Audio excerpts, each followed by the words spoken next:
You want to know why the news lies more openly now than any time in our lifetime? Because in 2012, buried inside the Defense Authorization Bill, Congress passed and Obama signed the Smith-Mundt Modernization Act. That act didn't create propaganda out of thin air.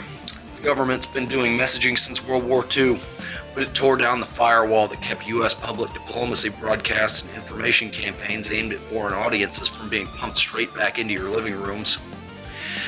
For 64 years, there was a legal line. You don't aim government psyops at your own citizens. That line is gone, and once the legal barrier disappeared, the cultural barrier fell with it. Suddenly, it was normal for state or Department of War information products to be quoted by journalists, republished by outlets, and amplified by social media algorithms with no disclosure of origin. And the same agencies shaping hearts and minds overseas could now shape yours. Then the business model collapsed. Cable ratings and ad clicks rewarded outrage, tribalism, and speed over fact-checking.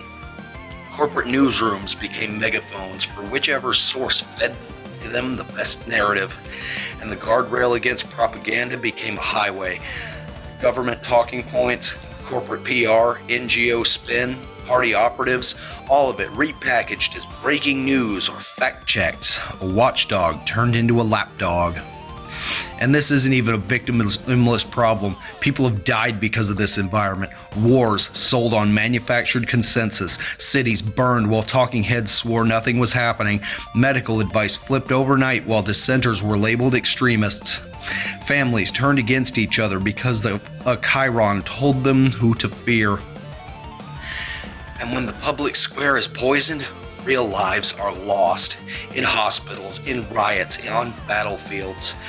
That's the cost of legalizing propaganda in practice. Even if the law's text sounds benign, that's the cost of media outlets dropping the pretense of neutrality and becoming enforcers of narrative instead of reporters of facts. It's not just bias, it's a system where you're easier to rule if you're divided, misinformed, and exhausted. So yes, the news lies more openly now. They know their audience is siloed, angry, and addicted to the feed.